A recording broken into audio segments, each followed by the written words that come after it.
આજે આપણે બનાવીશું હેલ્ધી સુપર ટેસ્ટી 6 દાળ ચોખાની ખીચડી।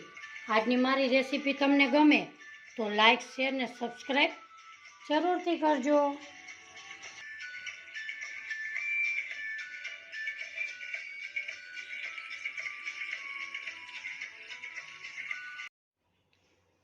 હાલો, જય શ્રી કૃષ્ણ। મારા કિચનમાં બધાનું હાર્દિક સ્વાગત છે।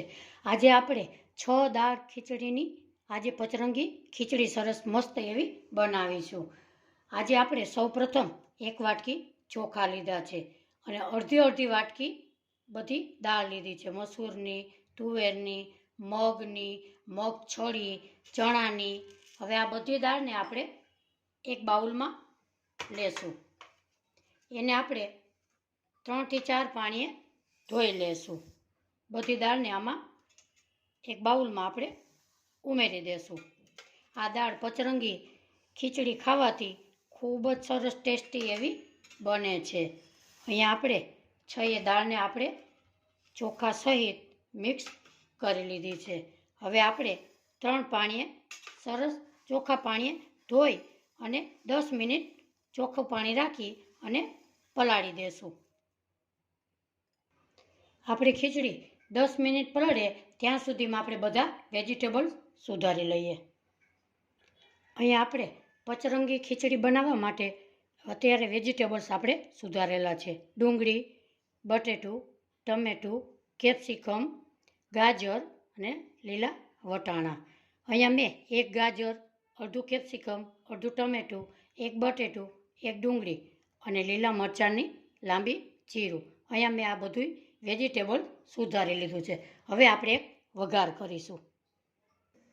અહીંયા આપણે ગેસ ઉપર એક કુકર મૂકેલું છે। એમાં આપણે 2 ચમચી ઘી ઉમેરીશું। ઘી ઉમેરવાથી પચરંગી ખીચડીનો સ્વાદ એકદમ સરસ ટેસ્ટી લાગે છે। 2 ચમચી તેલ ઉમેરીશું। એને આપણે ગરમ થવા દેશું। આપણે અહીંયા તેલને ઘી એકદમ સરસ ગરમ થઈ ગયા છે। આપણે 1 ચમચી રાઈ નાખીશું, 1 ચમચી જીરું નાખીશું, થોડીક એવી હિંગ નાખીશું અને આપણે ખડા મસાલા નાખીશું। તજ, લવિંગ, ફૂલચક્ર એ બધાય આપણે સૂકું મરચું અને એ ખડા મસાલા અંદર નાખીશું। એને આપણે પકવવા દેશું। એકદમ સરસ આપણા ખડા મસાલા એકદમ સરસ અંદર રોસ્ટ થઈ ગયા છે। હવે આપણે નાખીશું લસણ, લીલું મરચું અને આદું। એને પણ આપણે ઉમેરી દેશું અને મીઠા લીમડાના પાંદ નાખીશું। એને આપણે એકદમ સરસ પકાવી લેશું એટલે ખૂબ જ સરસ આપણી પચરંગી ખીચડીમાં ટેસ્ટ આવે। હવે આપણે નાખીશું 1 ડુંગળી। ડુંગળીને આપણે એકદમ સરસ અંદર શેકી લેશું।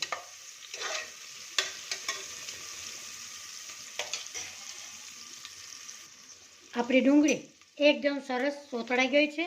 હવે એમાં આપણે નાખીશું બટેટું, કેપ્સિકમ, લીલા વટાણા, ગાજર, ટમેટું અને લીલા મરચાંના કટકા।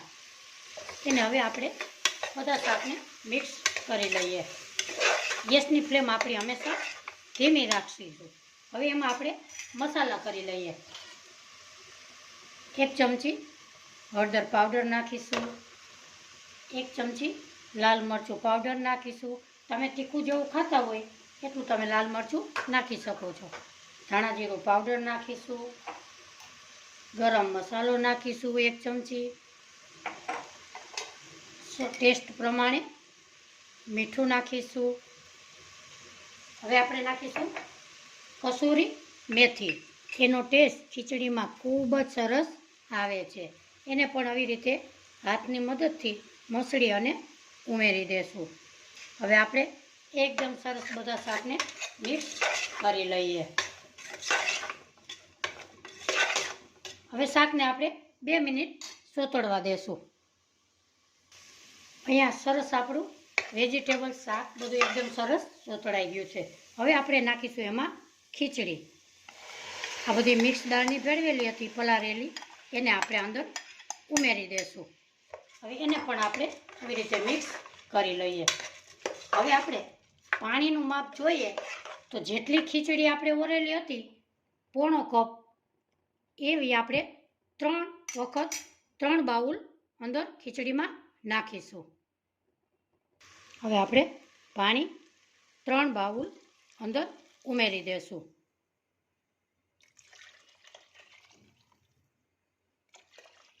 આપણે 3 બાઉલ પાણી નાખેલું છે.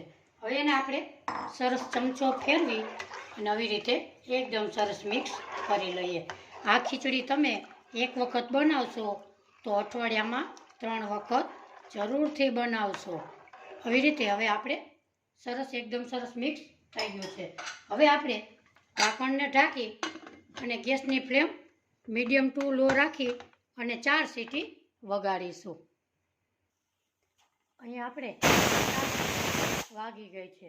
હવે આપણે ગેસની ફ્લેમ બંધ કરીશું અને ખીચડીને અંદર કુકરમાં જ આપણે સીજવા.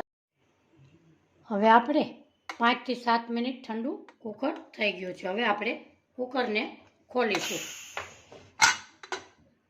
વાહ, આપણી ખીચડી એકદમ સરસ પચરંગી મસ્ત એવી ખીચડી આપણી બની છે. હવે આપણે ખીચડીને સર્વ કરી લઈએ. હવે આપણે પચરંગી ખીચડીને સર્વ કરી લઈએ. આ ખીચડી તમે એકવાર ચોક્કસથી ટ્રાય કરજો. ખૂબ જ સરસ ટેસ્ટી એવી બને છે અને હેલ્ધી પણ ખીચડી છે. તમે એકવાર ચોક્કસથી ટ્રાય કરજો. આજનો મારો વિડીયો તમને ગમે તો લાઈક, શેર ને સબસ્ક્રાઈબ જરૂરથી કરજો. કોમેન્ટ બોક્સમાં જરૂરથી જણાવજો આજની મારી ખીચડીની રેસીપી તમને કેવી લાગી. ફરી મળીશું એક નવી રેસીપી સાથે. ત્યાં સુધી બધાને મારા જય શ્રી કૃષ્ણ.